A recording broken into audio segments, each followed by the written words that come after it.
बहुत साल पहले का बात है। सुंदरबन नाम का एक बहुत बड़ा हरा भरा जंगल था। उस जंगल में बहुत सारा जानवर अपने राजा के साथ मिलजुल कर रहते थे। उस जंगल का राजा था शेर खान। वो जंगलों के जानवरों की अच्छी तरह से देखभाल करते थे। शेर खान जानवरों की कोई भी मुसीबत में मदद करते थे। इस प्रकार उस जंगल में सभी जानवरों की दिन अच्छी तरह बीत रही थी। एक दिन एक भेड़िया उनके बीच रहने आया। उनको देख बंदर स्वागत करने लगा।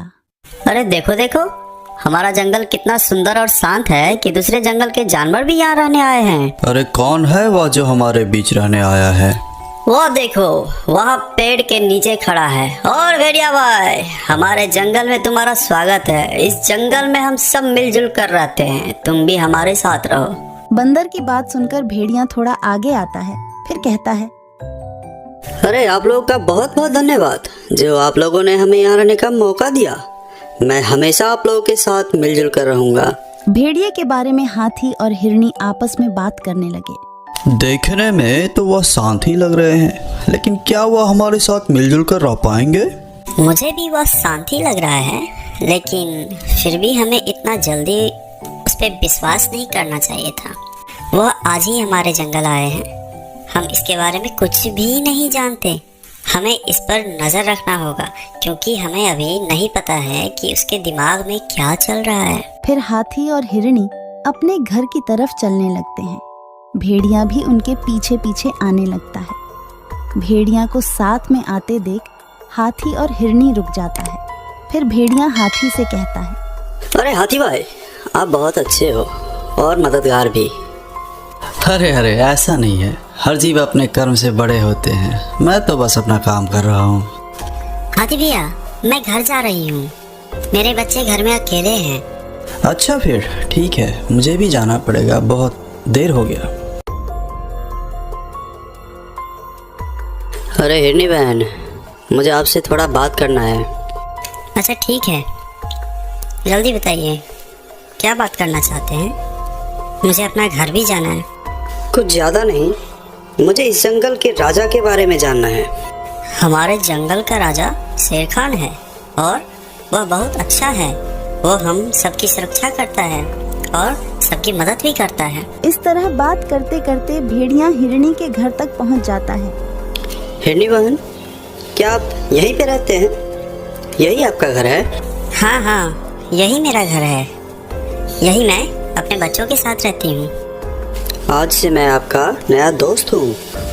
मुझसे कोई भी मदद चाहिए तो आप मुझे बुला लीजिएगा, ठीक है? अभी मैं चलता हूँ। यह कहकर भेड़िया वहाँ से चला जाता है। फिर हिरनी मन ही मन कहती है, कितना अच्छा है हमारा नया साथी, दिल का बहुत साफ लगता है। इस तरह कुछ दिन बीत जाने के बाद जंगल में एक एक करके जानवरों के बच्चे गायब होने लगते हैं। सभी बहुत चिंतित हो गए कि आखिर उन सब के बच्चे गायब कैसे हो रहे हैं। मुझे कुछ समझ में नहीं आ रही है कि आखिर हमारे बच्चे कैसे गुम हो रहे हैं। क्या कारण हो सकता है? मुझे बहुत डर भी लग रही है। हमारे बीच तो ऐसा कोई नहीं है जो अपने ही बच्चे को नुकसान पहुंचा सकता है। मुझे लगता है जंगल में कोई भूत और पिशाच का प्रकोप बढ़ गया है। यह तो बहुत गलत हो रहा है। हमारे साथ कौन ऐसा कर सकता है? आप लोगों को अगर मेरी कुछ मदद चाहिए तो मैं हमेशा आप लोगों के लिए तैयार हूँ। मुझे लगता है हम सबको मिलकर इस समस्या का समाधान ढूंढना चाहिए। फिर सब मिलकर राजा के पास जाते हैं और अपने बच्चों की गायब होने की शिकायत करने लगते हैं। अपनी प्रजा की ऐसी बातें सुनकर राजा शेर खान बहुत दुखी हो जाता है। हमारे जंगल में यह सब क्या चल रहा है? हमारे जंगल तो सबसे शांत था, लेकिन पता नहीं हमारे जंगल को किसी की नजर लग गई है।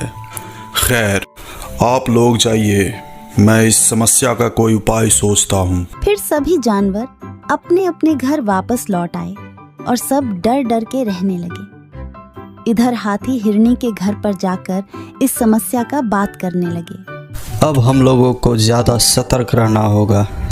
कब क्या हो जाए कुछ बोल नहीं सकते। हाँ, आप सही बोल रहे हैं हाथी भैया। जब तक वह पकड़ा नहीं जाता, हम लोग को सावधान रहना होगा। तभी खरगोश वहाँ पर भागते हुए आता है और कहता है, अरे कोई मेरे बच्चे को बचा लो, कहीं नहीं मिल रहा है मेरा बच्चा, कोई मदद करो मेरी, कोई मदद करो। अरे यह तुम क्या कह रहे हो?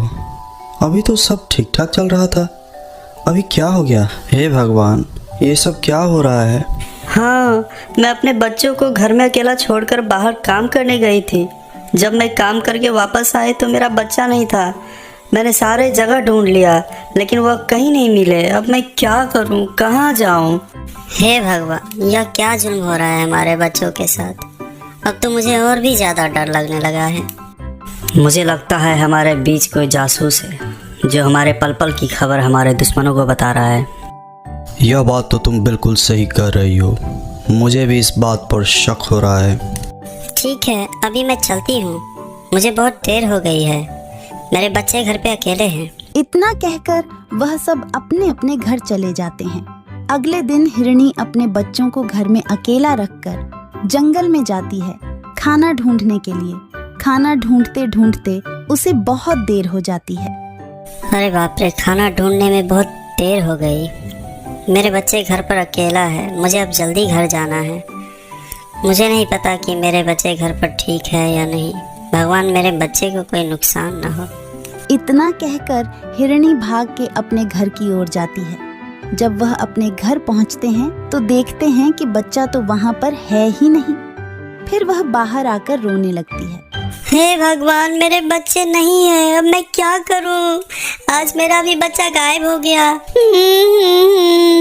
हिरणी का रोने का आवाज सुनकर खरगोश वहां पर आ जाता है। क्या हुआ है निबहन, तुम रो क्यों रही हो? आज मेरा भी बच्चा गायब हो गया है। मैं बाहर गया था खाना लाने, जब मैं वापस आकर अपने घर आया तो देखा कि वहाँ पे मेरा बच्चा नहीं है। अब मैं क्या करूँ?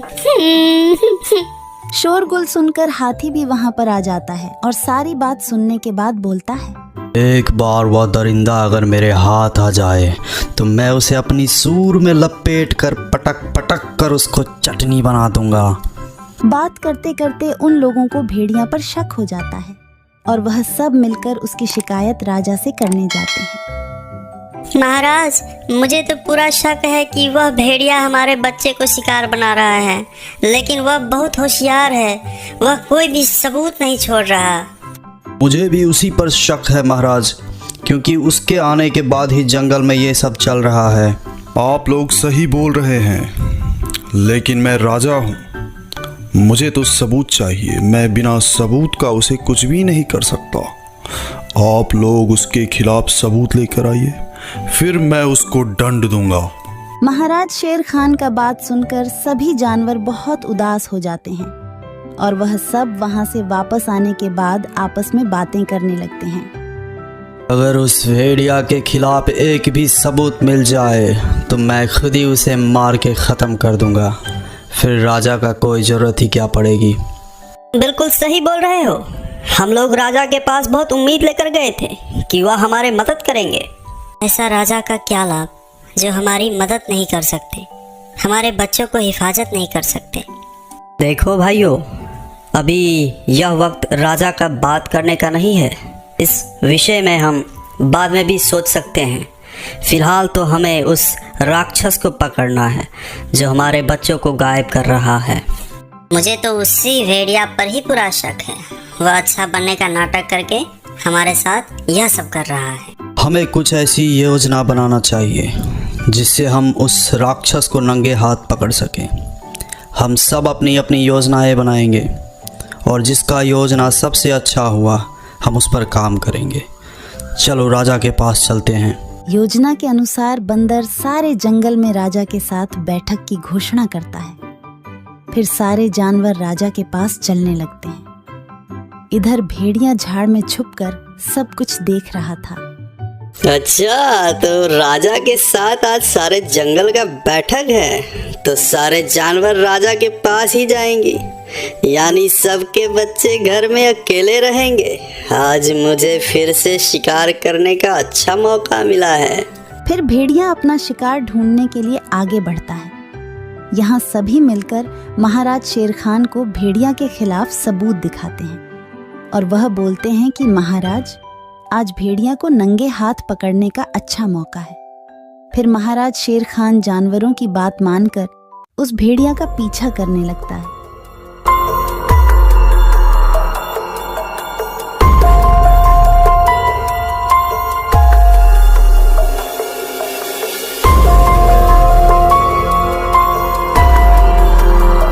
भेड़िया खरगोश के घर के सामने आकर खड़ा हो जाता है और इधर उधर देखकर उसके घर के अंदर चला जाता है। महाराज शेर खान भी उसके पीछे पीछे अंदर चला जाता है और वह अंदर जाकर देखते हैं कि उस भेड़िया ने खरगोश के बच्चे को शिकार करने ही वाला था कि वह उस पर